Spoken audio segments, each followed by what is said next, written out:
The Community is a presentation of the St. Louis Community Credit Union and RareGem Productions. Power up with the positive. Learn more at OneRareGem.com. That's OneRareGem.com. Welcome to the Community. The St. Louis Community Credit Union presents The Community, a forum for information and resources relevant to empowering our community. Consumer financial education, budgeting, credit, payday lending, community events and initiatives, health and human services, life skills. What's important to you? The Community with Dorothy Bell, Senior Vice President and Chief Marketing Officer. This edition of The Community is all about the ladies and how we manage our money. Whether you work full-time managing your home and your children, or you go to a 9-to-5 every day, you need to have a plan for your money. If not, it may have a plan for you. Number one, set a goal for yourself and conquer those goals one at a time. It is no reason in the world to put a whole bunch of things on yourself. Just put one goal at a time. For instance, maybe your goal is to purchase a car so you can get a better job so you can make more money. So that goal is not making more money at this time. The goal is getting the car. Once you set that goal, now it's setting money aside to get the car. Now you're on your way to wealth. Learn more right after this. Hi, I'm Jason McCall, Financial Literacy and Community Outreach Specialist for St. Louis Community Credit Union and the St. Louis Community CU Foundation. And I am so excited to tell you about our upcoming free seminars for the month of June. On June 26th, we'll have a Basics of Bankruptcy class where we'll talk about when and if you should file for bankruptcy and discuss the 3 different types of bankruptcy. I'm so excited. I look forward to seeing you there. Email us at center, CENTER, at stlewiscommunity.com to reserve your space. You can give us a phone call at 314-385-1586. Look forward to hearing from you. Now here's Make It Happen with Keith Sales Pro. According to leadership advisor Lee Colin, here's 4 things every leader should know. Attitude. Life's rewards go to those who let their actions rise above their excuses. Execution. A good plan gets you into the race, but execution propels you into the winner's circle. Growth. High revenue growth forgives many sins. And 4, communication. Those who underestimate the intelligence of their employees generally overestimate their own. Today, remember, it can happen. It will happen. And together, we will make it happen. Follow Keith Sales Pro on Facebook or Twitter at Keith Sales Pro, or visit his website at keithsalespro.com. It can happen. It will happen. And together, we will make it happen. If we're going to tackle the big problems that face our children in our communities today, we have to have a deeper conversation. Let's go beyond the normal talk around town. Join me, Chris Kramer, for Going Beyond every week on Hallelujah 1600. 10 a.m. Wednesday morning. Information and podcast at beyondhousing.org. Stifel Bank and Trust, member FDIC, equal housing lender, NMLS 375103, is affiliated with Stifel Nicholas & Company, incorporated member SIPC and NYSE. Stifel financial advisors do not offer residential mortgages or negotiate terms of any such loan. The information provided is educational and is not intended to extend consumer credit as defined by Section 226.2 of Regulation Z. Interest rate, program terms, and conditions are subject to change without notice. No legal or tax advice is provided. Welcome to the Community. We're here discussing money management for women. Joining me is Cheryl Walker, Community Development Loan Officer with Stifel Bank and Trust. Cheryl, welcome to the Community. Thanks for having me. Cheryl, tell us about Stifel Bank and Trust and your role there. Basically, what I do at Stifel Bank is help people, mostly low to moderate income families who come to me wanting to seek home ownership. I show them the way by educating them on what is necessary to purchase a home. What do they need to do? What is the median credit score? And all of the regulation, federal regulation they'll come into, because they don't know. They don't work for a bank, so how would they know? So essentially, you're helping equip people with the knowledge that they need to be successful. That's exactly right. In any area that they may have questions about, I will investigate it, find out, and get them an answer. It doesn't necessarily have to be about housing. It could be anything that they're dealing with. I will investigate it, find out, educate them the best of my knowledge, or lead them to the person who can help them answer their questions. But they will not leave there unknowledgeable. Absolutely. And we found that when you've volunteered your time to participate at the CU Excel Center in Northwoods as an educator, we've seen that countless times. And we touch on many topics there to empower the community. And one of them is managing wealth and managing money. So tell us, Cheryl, how important is the idea of managing money for us women? I believe it is one of the top things that women, men, anyone need to know, especially living in this country. It takes money to survive here. And wealth is in abundance here. You can achieve wealth soon as you have the game plan to do so. It's so important if you think about it. The Bible mentions money 2,350 times. It is mentioned about your money. And if you think about it, if you had more money, you could give more. You could volunteer more. You could help more. And so money is important. And you can put it to use for you. Oh, yeah, absolutely for you. But without it being a stumbling block, it's a tool in your hand. Use it and use it to make your life better. Use it to make your family's life better. Use it to make your community better. That's what the money is there for. And that's why it's so important, I'm sure, even in the Bible. Because once it is not a concern of yours, you can do the things that you were put here on earth to do. That is such a natural thing because some may be intimidated by the process of managing our money. How can we actually overcome that and really take control? Number one, set a goal for yourself and conquer those goals one at a time. It is no reason in the world to put a whole bunch of things on yourself. Just put one goal at a time. For instance, maybe your goal is to purchase a car so you can get a better job so you can make more money. So that goal is not making more money at this time. The goal is getting the car. Once you set that goal, now it's setting money aside to get the car. Now you're on your way to wealth. So a good way to take control is to be the family CFO. Would you agree?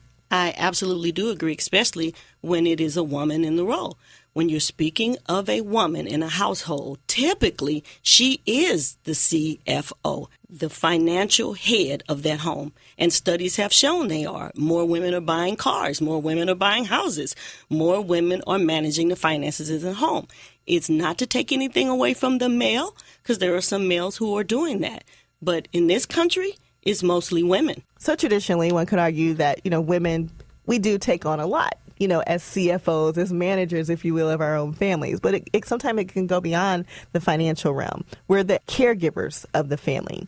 Think about it. You have a baby, you take maternity leave. That's a time spent away from work. Your spouse gets sick, you take off work to care for him. You have an aging parent, you become part of that sandwich generation. So you might have to have some different hours or you're spending time out of the workforce. So how can we as women build wealth when we don't have a consistent presence in the workforce, when we do take those times off to care for family members? Excellent question. That's where the frame of thought, pay yourself first, comes from. And that is because life happens. And there are more. Those are just a few. And so that nest egg, it needs to be there. And so you pay yourself first. By all means, pay yourself first. You never know when you're going to need that money. You just do not know. And if you're living from paycheck to paycheck, you need to stop doing that and build that nest egg. So here's an example. It could be $10 a month. Right now, that something hasn't happened in your life, that life haven't happened. So I'm going to pay myself first $10. Over time, $10 grows into more dollars. Invest those more dollars, they get interest, and now you have more dollars. So now you have this fallback on money because you were smart enough to pay yourself first. It doesn't take a lot to do that. I mean, you think about $10. If we go out to lunch 3 or 4 times a week, we're probably spending that each time. That's right. Take a peanut butter and jelly sandwich while you are preparing for the goal of saving money for life happens. That's the goal. I am preparing for life happens. So I'm going to discipline myself. That's another thing that's very important when you're seeking wealth or financial fitness. You want to discipline yourself. So here's the goal. Here's the plan. I am going to make sure I have blank amount of dollars, let's say $500 by the end of the year. So now that I have that plan, $500 by the end of the year, now my question to myself is, how am I going to achieve that? $10 a month starting in June is not going to achieve that. So I may have to tweak some things, change some things. Maybe I won't go to the mall. Maybe I won't go to that concert. Maybe I won't buy that designer purse. Maybe I won't buy those designer shoes. Maybe I will sell my car, save some money, and buy a car cash so that I don't have a car note. I will take that car note money. I will put it in the Life Happens account.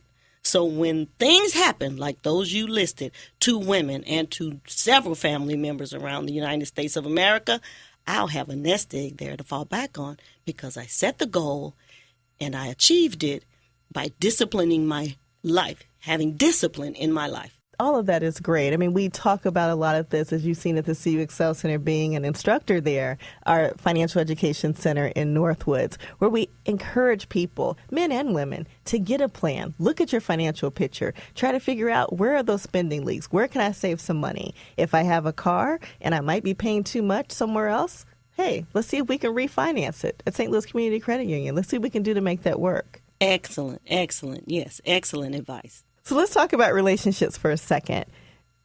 Should money management be approached differently if you're married, dating, or single? Yes, it should. If you're married, you're going to have to communicate. It's no way you can be the CFO of your family and manage that money properly without knowing what the other person is doing. Whether the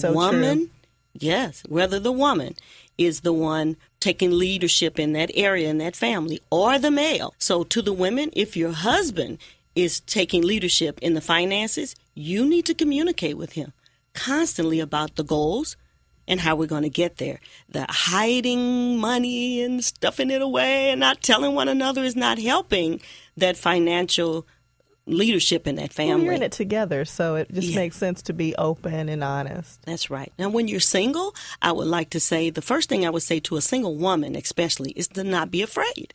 Don't be afraid of managing your money without a male head. It's okay. You can do it because most women are doing it anyway in the home. So as a single woman, manage your money. I would do it with the thought of what my goals are.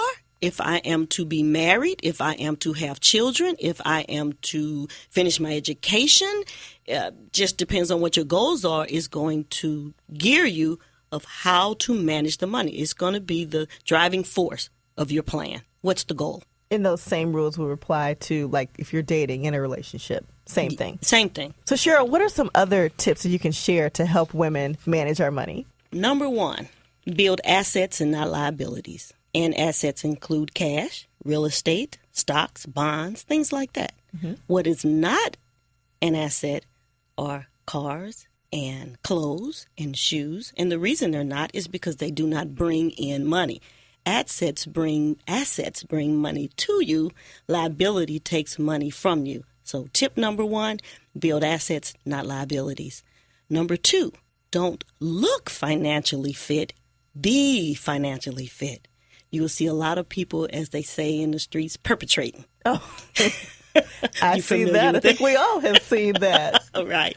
And so you look like you have lots of money, but you've just spent a lot of money on your car, on your shoes, on your purse, and on your jewelry, but you have no assets. You look like you do, but you really don't. And that perpetration can lead to an emotional breakdown. I mean, if you think everything looks good on the outside, on the inside, you could be struggling. And what does that do? What does that do to you? That's right. And I've met a lot of people who, unfortunately, they do look like they have money and they even wish they had money, but they do not. And it causes things like foreclosures and repossessions of cars and bankruptcy. And you can avoid all of that by seeking to be financially fit rather than just looking financially fit. You have to weigh the costs. You're absolutely right. Yes. And another tip is do the math. I meet people daily who have no idea what they make on a monthly basis. You should know that. When I ask you, it should just flow off the top of your head like, how old are you? And you would know that. So do the math. Know how much you have. Know how much is going out. Because once you do the math, you have a true picture of what your financial situation looks like. And so if you're bringing in $2,000 a month and $3,000 is going out, you need to do some tweaking. Something needs to change in that. One other thing, let your assets purchase the things you want to buy. So, for instance, if you own a rental property, you have a piece of real estate where you have rent coming in, and you would like to buy a Lexus, why don't you let the funds that's coming from your real estate build up where you can buy your Lexus cash, and then you still don't have a car note. But your asset bought that for you. It could also pay off your student loans. So let your assets buy the things you want in life. So what it really boils down to is knowledge is power. Be in the know. Have a plan. Communicate. Make sure you have the right goals that are designed for you and to help you reach your financial destiny. That's exactly right. And don't forget, read. Educate yourself. Read. There are millions of books out there, literally, on financial fitness. A couple that I've read are Rich Dad, Poor Dad by Robert Kiyosaki, Girl, Get Your Money Straight by Glenda Bridgeforth. That one is an awesome read. And there's several that have made the New York bestsellers list. And I would say check those out, read them. You can get your Kindle and you can order them from Amazon and read. Warren Buffett's autobiography is an awesome read to help you reach financial fitness. And in addition to the resources that are available, the books online, come to the CU Excel Center in Northwoods. We'll be able to help you with that as well. So the key is to plan, plan, plan. Yes, plan, plan, plan. Read, read, read, and set those goals. Thank you, Cheryl, for encouraging all of us to take control of our financial futures. You're welcome. Thank you so much for having me, Dorothy. The Community, a forum for information and resources relevant to empowering this community, engaging topics that could change your life. Each week at 4 p.m. on Hallelujah 1600. Learn more about the services from the St. Louis Community Credit Union, the St. Louis Community CU Foundation, the CU Excel Center, and our community partners by calling 314-534-7610, 314-534-7610, or click stlouiscommunity.com. The St. Louis Community Credit Union presents The Community, a forum for information and resources relevant to empowering our community. What's important to you? The Community with Dorothy Bell, Senior Vice President and Chief Marketing Officer. The Community is a presentation of the St. Louis Community Credit Union and RareGem Productions. Power up with the positive. Learn more at OneRareGem.com. That's OneRaregem.com. Thanks again for listening.